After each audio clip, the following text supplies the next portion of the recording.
हर हर महादेव, घर घर महादेव, श्री शिवाय नमस्तुभ्यम। हर हर महादेव, श्री शिवाय नमस्तुभ्यम। आप सबों को वंदन करते हुए यहाँ के स्थान देवता, वास्तु देवता, ग्राम देवता, क्षेत्रपाल देवता, समस्त देवी देवताओं को वंदन करते हुए मैं आकाश राजगढ़िया बंसल गोत्रोत्पन्न उमा शंकर नारायण देवी कांता राजगढ़िया का पुत्र इस सांध्यकालीन सत्र में आज थोड़ा विलम्ब हो गया।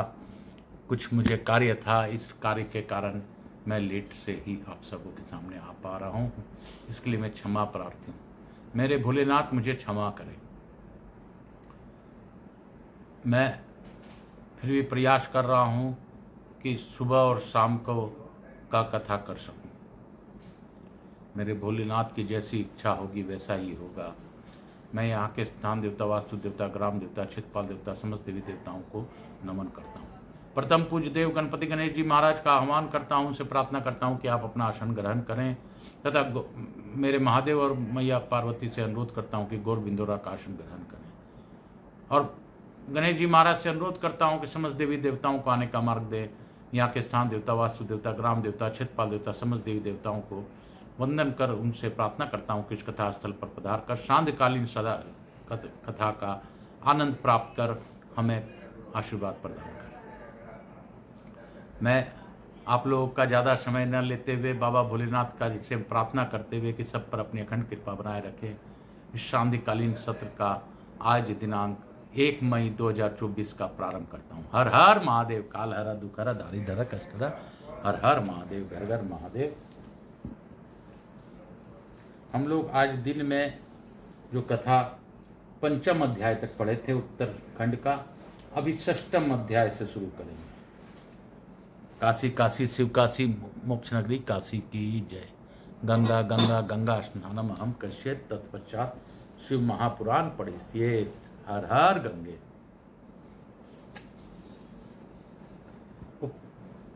अर्थ षष्ठो अध्याय आया।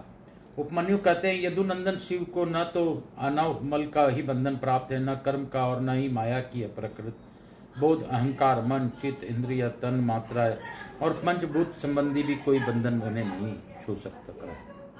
अमित तेजस्वी शंभु को न काल, न कला, न अविद्या, न नियति, न राग और न द्वेष रूप ही बंधन प्राप्त है।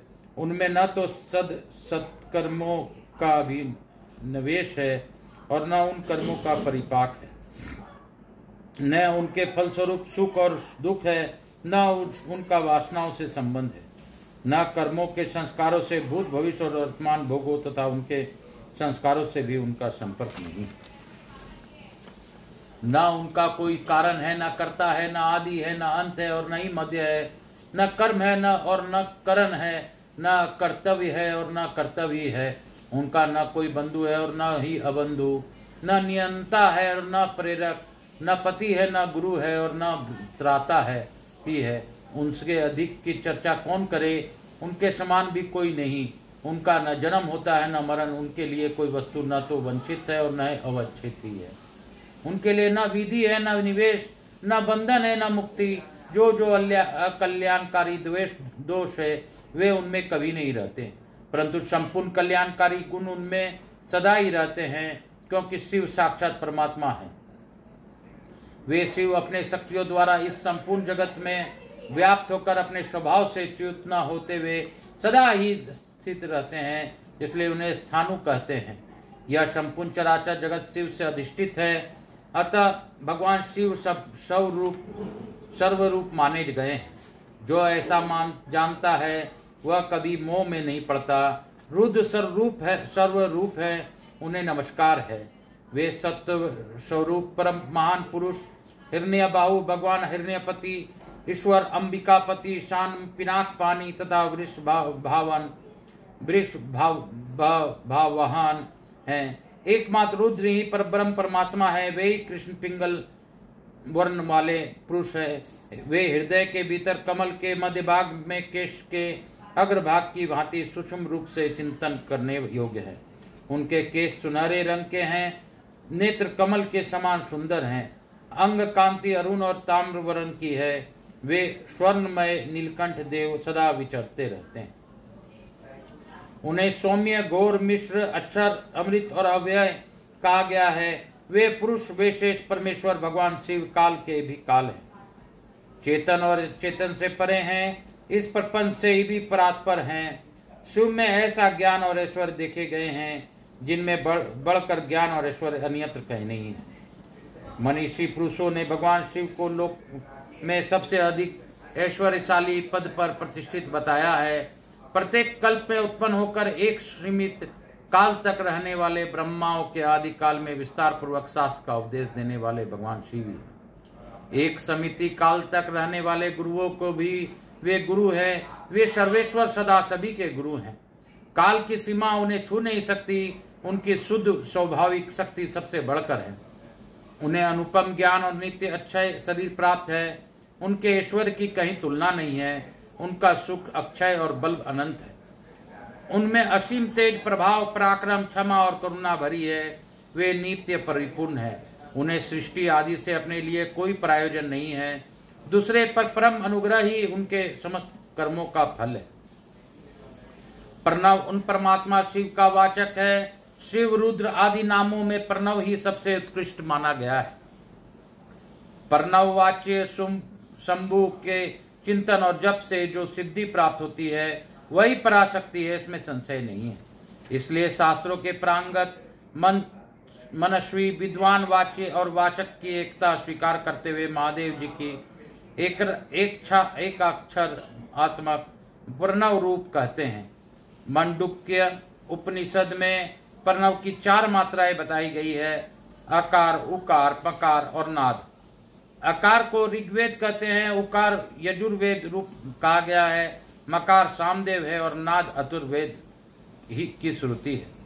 अकार महाबीज है, वह रजोगुण तथा सृष्टिकर्ता ब्रह्मा है। उकार प्रकृति रूपा योनि है, वह सत्व गुण तथा पालन करता श्रीहरि। मकार जीवात्मा एवं बीज है, वह तमोगुण तथा संहार करता रुद्र है। नाद परम पुरुष परमेश्वर है, वह निर्गुण एवं निष्क्रिय शिव है। इस प्रकार प्रणव अपने 3 मात्राओं के द्वारा ही 3 रूपों में इस जगत का प्रतिपादन करके अपनी अदर मात्रा नाद के द्वारा शिव स्वरूप का बोध कराता है। जिनके श्रेष्ठ दूसरे कुछ भी नहीं है, जिनके बढ़कर कोई ना तो अधिक सूक्ष्म है और न महान ही है, तथा जो अकेले ही वृक्ष की भांति निश्चल भाव से प्रकाशमय आकाश में स्थित है, उन पुरुष परमेश्वर शिव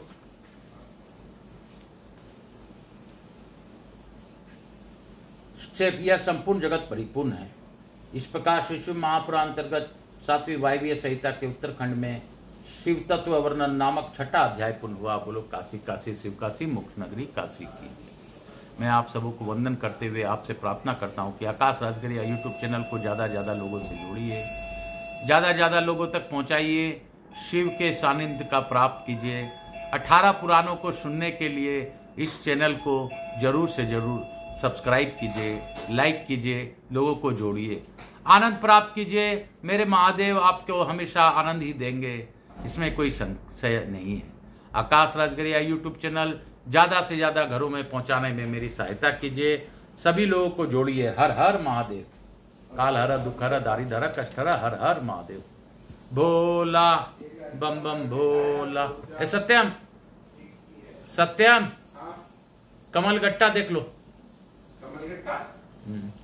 भोला बम भोला लाए हैं। भोला बम भोला, हर हर महादेव बम बम भोला। अभी हम लोगों ने 6ठे अध्याय पढ़े और इस 6ठा अध्याय में क्या बताया है आपने समझा होगा। 6ठे अध्याय में यही बताया है कि ब्रह्मा विष्णु महेश ये शिव ही हैं। शिव के ही कारण से सभी को सृष्टि शिव के कारण से ही सृष्टि में सभी कुछ है। शिव न तो जन्म लेते हैं, न मरण लेते हैं, न ही उनको कोई काल छूता है, न उनमें कोई चीज प्रभावित है। उनसे कोई भी चीज ये नहीं है, सब चीज उनकी ही है और उनकी इच्छा पर से ही सब कुछ उत्पन्न होता है। शिव को कुछ नहीं चाहिए, लेकिन शिव हमेशा देते हैं, कल्याणकारी हैं, इसलिए वो शिव हैं। उन्होंने ही जगत का रचना किया है, हम सबों को सब सुख सुविधा प्रदान की है।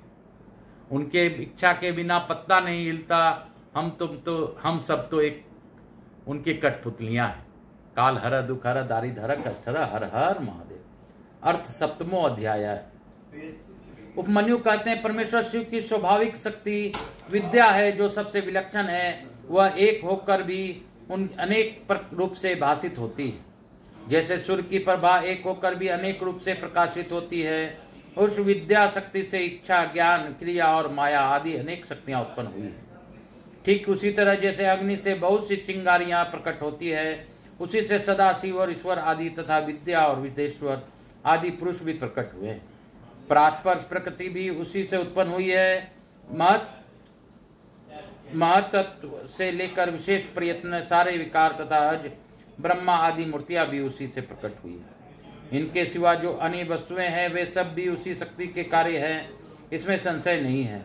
वह शक्ति सर्वव्यापनी, सूक्ष्मा तथा ज्ञानानंद रूपनी है। उसी से सीतांशु भूषण भगवान शिव शक्तिमान कहलाते हैं।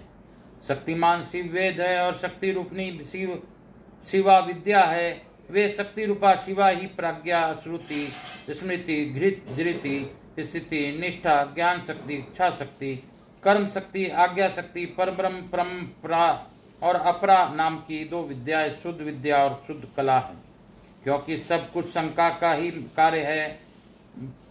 माया, प्रकृति, जीव, विकार, विकृति, असत, सत आदि जो कुछ भी उपलब्ध होता है वह सब शक्ति से ही व्याप्त है। वे शक्ति रूपनी शिवा देवी माया द्वारा समस्त चराचर ब्रह्मांड को अनायास मोह में डाल देती है और लीला पूर्वक उसे मोह के बंधन से मुक्त भी कर देती है। इस शक्ति के 27 प्रकार हैं। 27 प्रकार वाले इस शक्ति के साथ सर्वेश्वर शिव संपूर्ण विश्व को व्याप्त करके स्थित है। इन्हीं के चरणों में मुक्ति विराजती है। पूर्व काल की बात है, संसार बंधन से छूटने की इच्छा वाले कुछ ब्रह्मवादी मुनियों के मन में यह संशय हुआ कि वे परस्पर मिलकर यथार्थ रूप से विचार करने लगे, इस जगत का कारण क्या है, हम किससे उत्पन्न हुए हैं और किससे एक जीवन धारण करते हैं, हमारी प्रतिष्ठा कहाँ है, हमारी अधिष्ठाता कौन है, हम किसके सहयोग सदा सुख में और दुख में रहते हैं, किसने इस विश्व को अलंघनीय व्यवस्था की है। यदि कहें काल स्वभाव नियति निश्चित फल देने वाला कर्म और यदुच्छा आकस्मिक घटना इसमें कारण है, तो यह कथन युक्ति संगत नहीं जान पड़ता। 5 महाभूत तथा जीवात्मा भी कारण नहीं है। इन सब का संयोग तथा अन्य कोई भी कारण नहीं है, क्योंकि ये काल आदि अचेतन है। जीवात्मा के चेतन होने पर भी वह सुख दुख से अभिभूत तथा असमर्थन होने के इस जगत का कारण नहीं हो सकता। अतः कौन कारण है इसका विचार करना चाहिए। इस प्रकार आपस में विचार करने पर जब वे युक्तियों द्वारा किसी निर्णय तक न पहुंच सके, तब उन्होंने ध्यान योग में स्थित होकर परमेश्वर की स्वरूप भूता अचिंत्य शक्ति का साक्षात्कार किया तो अपने ही गुणों से सत्व, रज और तम से ढकी है तथा उन तीनों गुणों से परे है। परमेश्वर की वह साक्षात शक्ति समस्त पासों का विच्छेदन करने वाली है। उसके द्वारा बंधन काट दिए जाने पर जीव अपनी दिव्य दृष्टि से उन सर्व कारण शक्तिमान महादेव जी का दर्शन करने लगते हैं, जो काल से लेकर जीवात्मा तक पूर्वोक्त समस्त कारणों पर तथा सभी संपूर्ण विश्व पर अपनी इस शक्ति से द्वारा ही शासन करते हैं। वे परमात्मा प्रेमे हैं। तदंतर परमेश्वर के प्रसाद योग, परम योग तथा सुदृढ़ भक्ति योग के द्वारा उन मुनियों ने दिव्य गति प्राप्त कर ली। श्री कृष्ण जो अपने हृदय में शक्ति सहित अपने भगवान शंकर का शिव का दर्शन करते हैं, उन्हीं को सनातन शांति प्राप्त होती है, दूसरे को नहीं। यह श्रुति का कथन है। शक्तिमान का शक्ति से कभी वियोग नहीं होता, अतः शक्ति और शक्तिमान दोनों ही तदात्मय से परमानंद की प्राप्ति होती है। मुक्ति की प्राप्ति में निश्चय ही ज्ञान और कर्म का कोई कर्म भी विकसित नहीं है। जब शिव और शक्ति की कृपा हो जाती है तब वह मुक्ति हाथ में आ जाती है।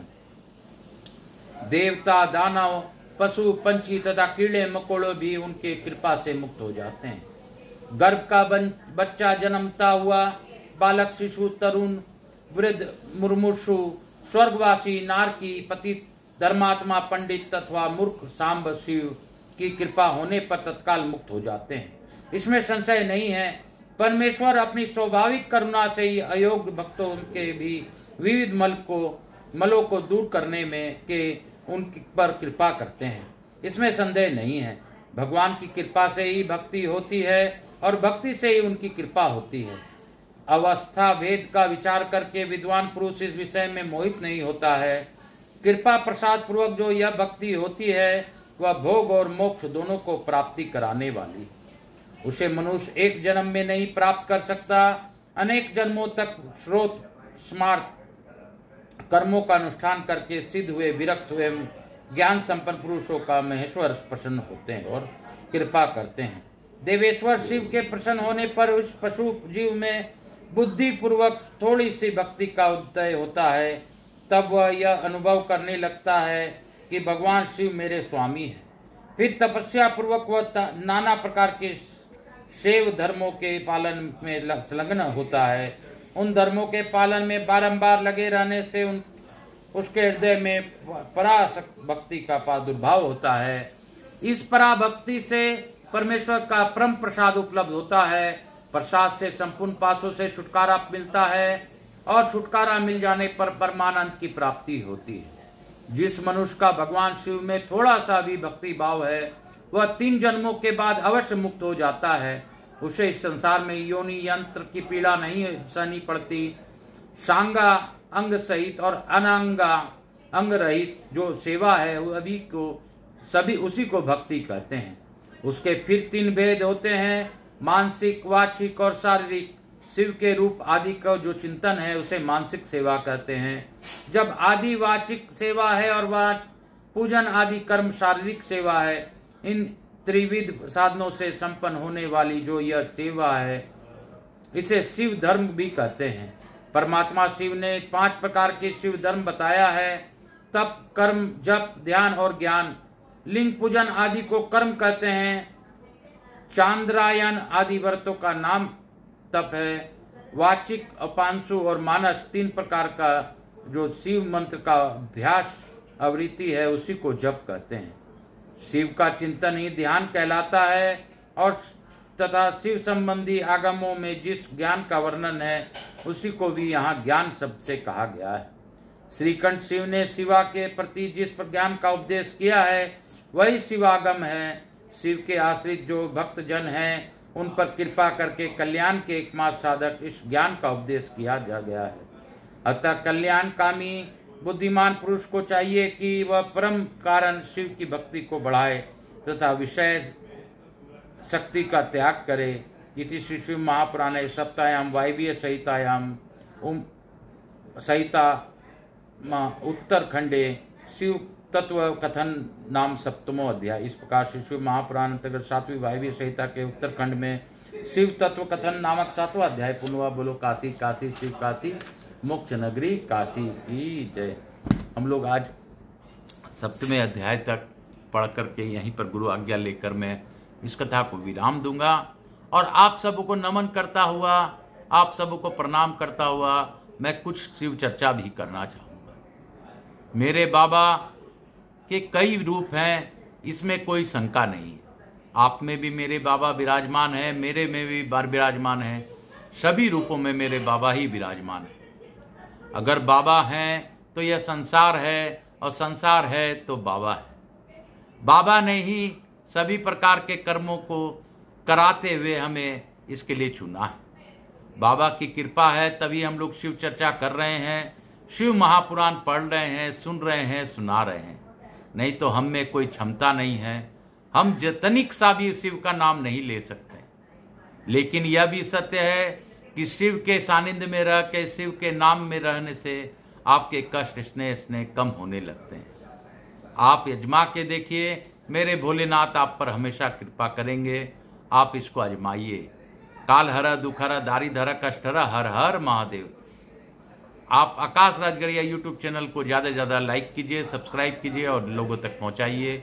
इसमें शिव सहायता आप मेरे लिए कीजिए। मुझे अच्छा लगेगा अगर आप लोग इसको जोड़ेंगे, जुड़ेंगे और आनंद देंगे, ताकि मैं भी जान सकूंगा कि मेरे कितने लोग चाहने वाले हैं और कितने लोग आगे की ओर इस कथा को प्रेम से देख रहे हैं और इंटरेस्ट ले रहे हैं, ताकि मैं भी इससे आनंद अवस्था में रह सकूं।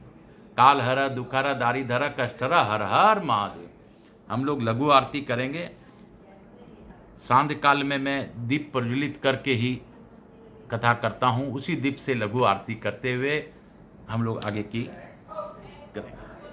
कपूर गौरम करुणावतारम संसार सारम भुजगेंद्रहारम सदा वसंतम हृदयारविंदे बम भवानी सहितम नमामि। श्री राम जय राम जय जय राम। यहाँ के स्थान देवता, वास्तु देवता, ग्राम देवता, क्षेत्रपाल देवता, मातृ देवी व पितृदेव व शव पितृ देवताभ्याम नमो नमः। मातृ देवी व पितृदेव व शव पितृ देवता भक्त वत्सलाय नमो नमः। शिव महापुराणाय नमो नमः। शिव शंभो नमो नमः। शीतलीकरण अहम कर्षित हर हर महादेव। काल हर दुख हर दारिद्र हर। मैं प्रथम पूज्य देव गणपति गणेश जी महाराज से अनुरोध करता हूं कि आप लक्ष्मी जी महारानी रिद्धि सिद्धि शुभ लाभ कुबेर जी महाराज के साथ हमारे यहाँ निवास कर सब पर अपनी अखंड कृपा बनाए रखें। आवाज समस्त देवी देवताओं से अनुरोध करता हूं कि आप अपने स्थान को गमन करें, पुनः बुलाने पर पधार कर हमें आशीर्वाद प्रदान करें। मैं भोलेनाथ और मैया पार्वती को भी धन्यवाद देता हूं कि उन्होंने कथा श्रवण की और गौर बिंदोरा का भाव रखते हुए इस कथा का श्रवण किया और बहुत ही आनंद पूर्वक महादेव जी ने यह कथा सुनी। इसके लिए धन्यवाद। जिस प्रकार हमें आशीर्वाद मिल रहा है और हमें पता चल रहा है कि बाबा की कृपा हम पर हो रही है, इसके लिए हम बाबा को भी धन्यवाद देते हैं। हे बाबा भोलेनाथ, आप सब पर कृपा बनाए रखिए, सभी के कष्टों का तारण कीजिए और लोगों को किस प्रकार जोड़ना है, किस प्रकार क्या करना, आप जाने, आपका काम जाने। मेरा काम तो बस इस कठपुतली के रूप में पढ़ना है, सो मैं पढ़ता हूँ और सुनता हूँ और सुनाता हूँ। मैं जो बता सकता हूँ मैं बताने का प्रयास करता हूँ, बाकी समझाना और समझना आपका काम है। काल हर दुख हर दारी धर कष्ट हर, हर हर महादेव। घर घर महादेव, हर हर महादेव, घर घर महादेव। भोला बम बम भोला, नाचे मेरा भोला। बोल बम का नारा है, बाबा एक सारा है। बोलो बम बम बम बम, बोलो बम।